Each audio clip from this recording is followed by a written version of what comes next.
Okay, so welcome back everybody to Through the Gears, and we're here with Norm and his lovely wife Nola and Jack Caldow's daughter. So very special guest here today, and very happy that we've got them all here that they can tell us all about the truck. So isn't it magnificent? So Nola and Norm have done a great job on doing it up, but I thought I might first go to Linda, and if Linda might tell us, because you would have been the first one out of all of us to have anything to do with it, because it was Dad's truck. Yeah. Look, we grew up with a truck in the family, and Dad was always going to be red because red was his colour. So the truck before was red and the one before that was red.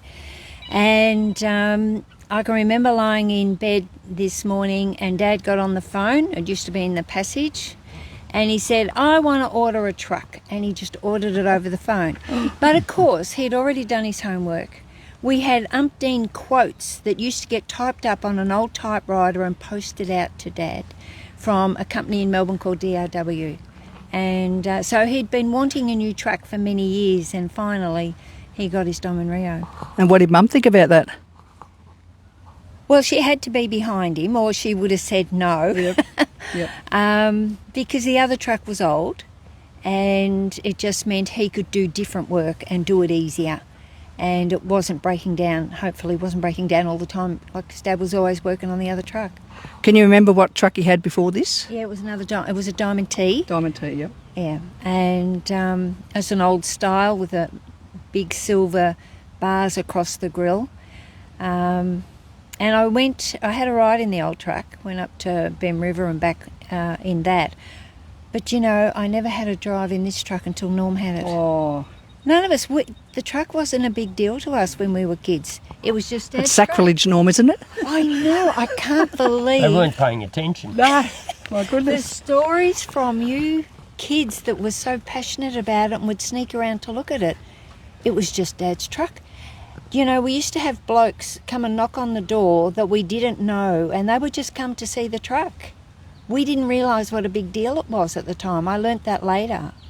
So I grew up about 3 streets from the Caldows, and yeah, as Linda was saying, I was telling her off air that we used to sneak around to get up and have a look at this truck, and we're always frightened we're going to get caught. I mean, I'm talking about at 8, 9, 10, 11, and then, he had a mate, Gary, who used to come and he saw Kenworth. We used to think that was Christmas if he turned up as well, but it was pretty scary. We were too worried about getting caught. But to see this truck, I've got photos of myself on it when I was a kid, and that's very special. So I can't believe that you weren't out in it. No. Was wanting to drive it. I think there's only one of us 5 kids that ever got a ride in the truck with Dad. All of us others we were growing up, we just... Better things to do. Well, yes. Yep. Yeah, we didn't think about it. Did not think about it. So. And so did you... Oh, I remember when he had the tarp lobe, so I'm assuming he would go interstate. When he first got this truck, he was doing timber up at East Gippsland and up past Glen Wills, and he would take it through to a mill near Melbourne, on the east side of Melbourne. And then, yes, he changed to interstate. He got his tray on. He did potatoes or paper. And eventually he actually had a tipper on it for a very short time, but work wasn't guaranteed for that. So he went back to the trailer and then, of course, got the freezer van in the end. Yeah, okay. To get more consistent work. It was always because he was an owner-driver. He did chasing work. Yes, he was always chasing work, and that was the thing, and getting backloads. You know, I've been through his record of his trips, the payments, and looked at it, and when he had to travel empty, or from Sydney to Canberra often empty, and then pick up chips from Canberra, which he'd bring back to Maryvale. Amazing. Yeah. Amazing. So I have to ask, what's it mean to you to see this truck and to see this like this? And you know, you grow up, you're in the same town as all of us right now, and you see it here and there. What does it actually mean to you when you see it? I'll try and do this without crying. Yeah. Look, when Terry Milady bought it and it came back to Traff, that was bringing it back home. Yep. And that meant a lot to the family. Yep. But when Norm got it, it just... it was like the truck came alive again, and it came alive in our hearts. Yes. And it meant the world. Well, I get it, and I'm not even the daughter, so I get it, darling, because I remember knocking on your door when I saw it there and telling you, Norm probably thought I was crazy, but I couldn't believe my eyes. And I remember when it was at Traff and Terry got it and he used to have it behind that shed and I'd sneak over and have, oh, there's Jack's truck, you know. Yeah. So I totally get it. So it must be just so emotional for you and the family. Look, the first working job he did with it, he was doing a load to Melbourne and I got up on the Hearns Oak Bridge and watched him, filmed him going past and under the bridge. Oh, is that right? That's great. Fabulous. And then I went to the depot when he headed off. Only about 5 days later, he took a load to Mackay in the old girls. So it was just amazing. Just special. Brought it all back for you. That's fantastic. Oh, yeah, definitely. Yep. And what about, and I'll ask Norm about that later, and Nola, when the truck went up to Mum up in Brisbane, that just must have been unbelievable for Mum? The whole family up there, because I've got 2 sisters that live up there as well, and nieces and nephew, and they were there to see the truck. It was just amazing. It was back home up there too, you know, because it just brought Dad back. Oh, absolutely. That's the thing. It really did bring Dad alive again, you know, to us in our hearts. But he couldn't have done more for our family, and to take it back to show Mum. You're just unbelievable. She was over the moon. Yep. She was absolutely over the moon because she did so many trips in the truck with Dad. Yeah. And brought back a lot of memories, and there was a lot of stories, you know, that you can talk about, and it just makes you recall so many good times. Yeah. Yeah. Oh, that's sensational. All right, well, thanks so much, Linda, and I'm so pleased to have you here. And yeah. I love this truck. Yeah, we all love it. It's very special. So we'll get on now with Norm and Nola. And so how did you come to getting it? I know there's a bit of a story you had to win Nola over. Yeah, no, she was a bit of a pushover, but she, when we were first going out together, Nola was doing her nurse's training with Linda's older sister, Kerry, and I knew Jack's truck, the Diamond Reo, was sitting on the side of the road often when you go through traffic, and then this thing appeared, and I was driving a fairly new Acco with a brand new Acco with a 185 Cummins, and that was a big truck back in the day, until this turned up, and my jaw just dropped when I saw it. I just couldn't believe it. And of course, because Nola and Kerry were nursing together, it was sort of worth, I thought, should we go and see Kerry and see how she's going? And so Nola would... Well done, Norm. Yeah. Good move. So I dropped the girls, and leave the girls inside, and Jack and I would go out and talk trucks and stuff, and he was a bit of a legend in his... He certainly was. In his own way, you know, in the district and on the road. And so it's always just had a special place in my heart, I guess, as just as a unique truck. I think there was only 3 of this model came into the country. Yeah. Is that right? I didn't know that. And the same as this with the configuration with the axles. The Army had, I think it was 78 or something of them, but they had the setback front axle and a Cummins motor. So this was, very unique. One of the others burnt down. That Harold McCracken had that. Harold used to come from Trelvin. It burnt to the ground. Then there was another one, I think, up around Queensland that was on road train work that, I don't know where that is. Okay. All right. And so how did he win you over, Nola, to actually buy the truck? Well, I knew when Terry Millady had bought it, he'd sort of thought, I didn't even think to ask if Margaret wanted to sell it. Okay.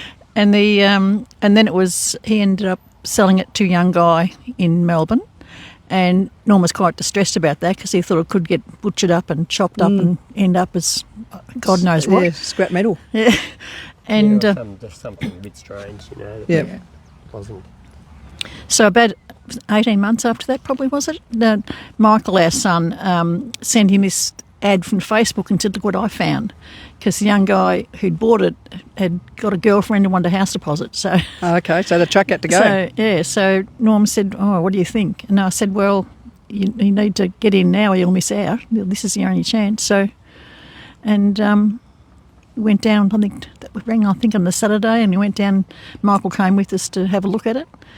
And we took money for a deposit, And Norm said, I think we'll go home and have a think about it. And I'm thinking, oh, okay. And so he got in the car and he said, it's in worse condition than I thought it was. And I said, oh, really? It looks better than I expected it to be. Okay. And Michael said, yeah, me too. So by the time he'd gotten home, he decided to buy it. So Yeah. Very good. And so, Norm, I'll ask you about, so where did you start with it, like, to get it back to how it is today? Well, I suppose the thing, it's always been, because it's such a personal thing to me, and I knew Jack and I knew he had put the sleeper cab on it even though he never got to use it. But because I bought the truck and I didn't like the sleeper that was on it, it looked like it belonged on the Louisville or something. Yeah, right, yep. And, it was the high-rise one, yeah. Yeah, Yep. which was very practical. And it's just a shame he never got to use it. But so I basically started with pulling the sleeper cab off, and then I just did a lot of work, stripped the chassis down and did a lot of work in there. It was an old truck and there was a bit of rust starting to appear, and that got things sandblasted and painted up. Got a couple of new fuel tanks made up the same size as what was on it, just to balance it out a bit. Yeah. But just tried to keep it. It ended up a bit brighter than I really wanted it to. Probably. but it looks awesome. Looks awesome. Yeah, I wanted it to be a bit more like the colour it was, but when I pulled it out of the paint shop, I thought, whoa, that really pops. But yeah, I sort of wanted to put our own take Touch on on it a it, bit yep. as well. But sort of hopefully tastefully to the era as well. Absolutely. It's sensational. The Norm's idea was originally that he was going to get there's a bit of rust here and there in the cab, and get it fixed up and sort of spray it the original colour. And I think he was talking about that on the way home from looking at it. And both Michael and I had said, you'd do the whole thing, wouldn't you? Like, I mean, you wouldn't just sort of patch it up. So sort of the cost started bleeding out Yeah, from there, of course. basically. Yep. But his aim really was to have it to restore it to a working truck, what it was for what it was built for, and and that's why he wanted to do loads with it, to say, well, there you go, it's on the road, it can do that. And it's been inspected by the NHVR on the road, and they were just blown away with how awesome it was, weren't they?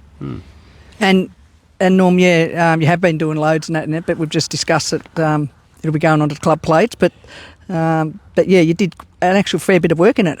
Yeah, I did. I went over to Carrapateena in South Australia. It's a couple hundred k's north of Port Augusta. Mackay, a few loads up to Sydney and Newcastle. Yep.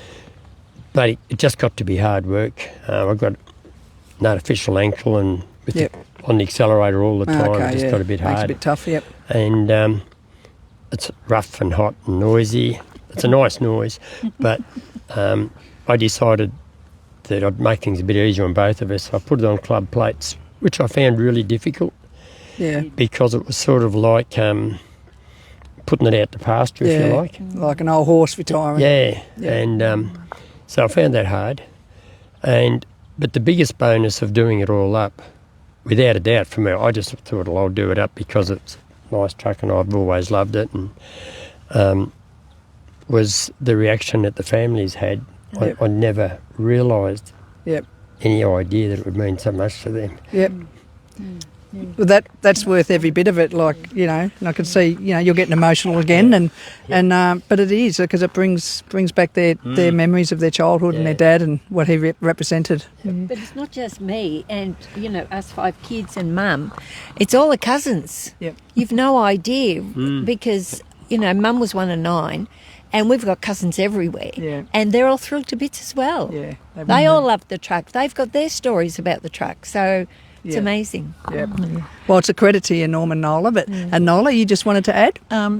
When we took it up to Brisbane, we were sort of, we'd been there before, we've called in and everything, but we weren't real sure exactly where to go. And so we'd sort of parked at the motel, we'd sort of gone around, and I said, no, I think it's this street, and we're looking up, and all of a sudden we see... The sun was about like it is now. Yeah, the now. sun's about like this, and there was a crowd of people at the front. Oh. cheering and waving and yelling and I've seen crying the video and of it. laughing It's and amazing. thinking, no pressure. You know? No. But it was like, you know, we were bawling our eyes out in the car. It was just absolutely blew us away, and we just had such a blast of a night with the family reminiscing. And then It was after that, wonderful. you must have laid your head on the pillow that night thinking, wow, we've Yeah. done something really special here. Yeah, it was amazing. It was. Yeah, good for you. And even your own family, because Bransgroves are in the transport right through, their sons and everybody, and so they must be pretty proud of it as well. Yeah, I think so. I think so. Whenever I park it out at my son's place in the shed, and it's just locked up in that shed. And I was just out there on the weekend and I went to get some tools out of it to do a job I was doing out there. And I opened the door and I went back in and I said to Michael, I forgot how good that truck looks every time I open the door. That's And, right. Wow. Yeah. So will it always remain in the Bransgrove family now? Probably. Yeah, Yeah. I don't know. We haven't really got that far. Well, it's not going along. anywhere anytime soon. No time, no Yep. very soon. Yep. I've said to the kids, not if, but when I cark it, I've still got the truck. It's entirely up to them whether they Yep. want to keep it, Yep. sell it, put it in the museum, whatever works for them. Sure. I don't expect them to just keep it just because I've had it. Well, we'll be off after them if they do, aren't we, Linda, eh? Hey, well, I reckon you might put a bit in on it. I might, yeah. Yeah. Is that Well, why you're asking? Yeah, well, you know, a bit like how your sneaky moves there, Norm, how you got it in the first place, eh? Yeah. But, Yeah, he's a bit sneaky. yeah, but it's great. But, and isn't it wonderful to have the support of Nola, 100%, yeah. you know? Yeah. Congratulations I'll out. tell you a true story is that this is the sort of woman she is. I mean, it's always a few thousand here and a few thousand there, and you think that'll be a couple of hundred, but no, it's a couple of thousand. Sure. And I said to her one day, God, because Nola does all the bookwork, I said, I don't know what it's cost us so far. And she looked at me, she says, well, I know. I said, oh, how much? She said, I'm not going to tell you because you've had so much fun doing Yeah. it, and it's such a treasure. You don't only worry about it. I know what you like. Wow, what a special woman. What a woman, eh? Eh? What a Yeah. special woman. Yep. That's amazing. We're a good team. Yeah. You're a great team, you two, and everybody knows it. You do everything together, and everything's teamwork with these two, and it's a credit to you. And to finish off, I just want to say congratulations, not necessarily on the truck, but what the truck, but what it represents to people like Linda, to all her family, to people like me. I've got memories of this truck. And I know that it shows and everything. You just get people coming up all the time talking about it and everything, and you just need to be really, really proud of yourselves. Oh, thank you. Thanks very much. Yep. So, where's the next show it's going to be at, Norm? Alexander. Alexander in a couple of weeks. So if you're down there, make sure you check Norm out, and also their son's beautiful Kenworth down there also. And any of the other Bransgrove trucks going to be there? I don't really know. Even Michael's not sure whether he can make Yep. it. He's got some family things. Okay. On. I've got a grandson who's got a new SAR. We'll have to catch up with him. Yep, so he's hoping to be over there. And I've got a nephew who often turns up with a truck of his dad's or the one he's driving. So Yep.